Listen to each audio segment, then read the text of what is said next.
नमस्कार। वैश्विक महामारी कोरोना यानी कोविड-19 ने एक बार फिर अंगड़ाई ली है। कोरोना वायरस का नया वेरिएंट ओमिक्रॉन दुनिया के कई देशों के लिए चिंता का विषय बन गया है। WHO यानी वर्ल्ड हेल्थ ऑर्गेनाइजेशन ने इसे वेरिएंट ऑफ कंसर्न के रूप में सूचीबद्ध किया है। दक्षिण अफ्रीका समेत अन्य देशों में ओमिक्रॉन इन्फेक्शन के प्रारंभिक विश्लेषण के आधार पर इसे डेल्टा वेरिएंट से 6 गुना तक ज्यादा खतरनाक माना जा रहा है, यानी अब तक का सबसे ज्यादा म्यूटेड वर्जन। इस गंभीर विषय पर ज्यादा जानकारी प्राप्त करने के लिए आज हमने आमंत्रित किया है बड़ेरिया मेट्रो प्राइम के वरिष्ठ डॉक्टर शैलेंद्र सिंह राजपूत जी को। सर, आपका बहुत बहुत स्वागत है। सर, आज सारी दुनिया फिर भयग्रस्त है। कोरोना वायरस के नए वेरिएंट ओमिक्रॉन ने हमारे देश में भी दस्तक दे दी है। सर, किस तरह देखते हैं इस वायरस को और क्या तैयारी है हमारी? नमस्कार दोस्तों, बहुत दिनों बाद फिर से हम कोविड पे बात करने के लिए आप लोगों के सामने आए हैं। ये इसलिए आना पड़ रहा है क्योंकि अभी वापस थर्ड वेव की एक सुगबुगाहट चालू हुई है और जिस तरीके से साउथ अफ्रीकन कंट्रीज़ में एक नया स्ट्रेन ओमिक्रॉन स्ट्रेन आया है, उसको लेकर भी लोगों में एक भय व्याप्त हुआ है।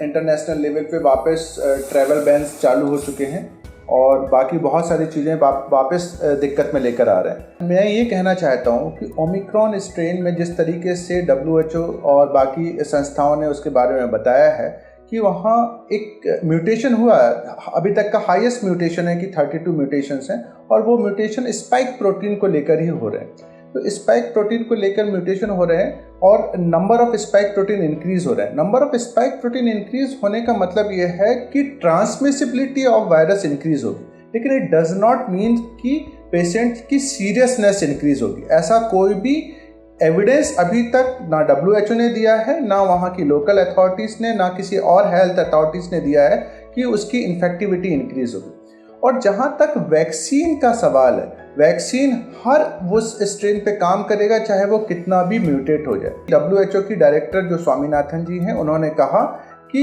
वैक्सीन हर म्यूटेटेड स्ट्रेन पे काम करेगा क्योंकि वैक्सीन काम करता है स्पाइक प्रोटीन पर और वो स्पाइक प्रोटीन पे चिपक जाता है ग्लू की तरह, और वो जब ग्लू की तरह चिपक जाता है तो इस जो वायरस है वो उसकी सेल्यूलर एंट्री को ब्लॉक कर देता है। वो सेल्यूलर एंट्री को ब्लॉक करने के कारण वायरस सेल्स के अंदर नहीं जाता और रेप्लिकेट नहीं हो पाता।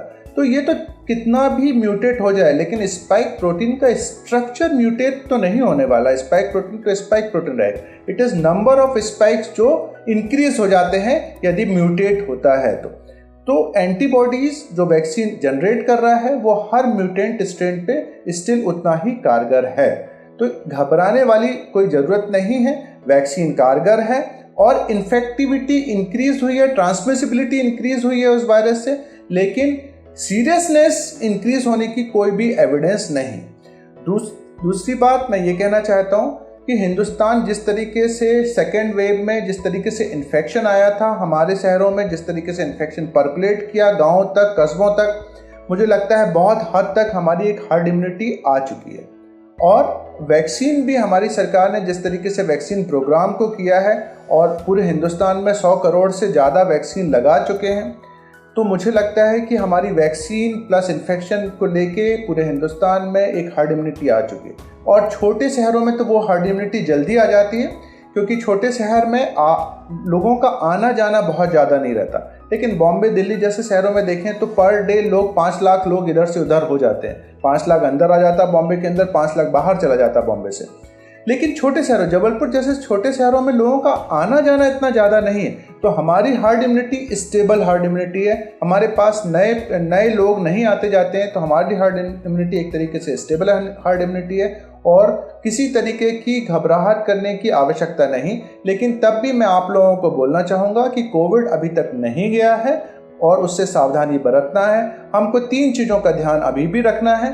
जो मास्क है वो हमको हमेशा लगा के रखना है जब भी हम क्राउडेड एरिया में जा रहे हैं या घर से बाहर निकल रहे हैं। सैनिटाइजेशन का उपयोग लगातार करते रहना है। अपने हाथों को लगातार, यदि किसी संपर्क में आते हैं, सरफेस के संपर्क में या किसी पर्सन के संपर्क में, तो उसके बाद सैनिटाइजेशन करना नहीं भूलना है। सोशल डिस्टेंसिंग का ध्यान रखना है। यदि हम क्राउडेड प्लेस में हैं तो हम लोगों से दूरी बना के रखें। तो यदि हम SMS का ध्यान रखेंगे, सैनिटाइजेशन, मास्किंग और सोशल डिस्टेंसिंग, तो मुझे लगता है कि हम जिस तरीके से ज़िंदगी जी रहे हैं उसी तरीके से ज़िंदगी जीते रहेंगे। और मैं चाहता हूँ बहुत जल्द कोविड जाए, क्योंकि ये जो दूरियां फिजिकल डिस्टेंसिंग के नाम से हो रही हैं उससे एक दिल की दूरियां भी हो रही हैं। तो मैं चाहता हूँ बहुत जल्दी कोविड जाए और हम लोग वापस एक दूसरे को गले लगा सकें। बहुत बहुत धन्यवाद। Thank you so much sir.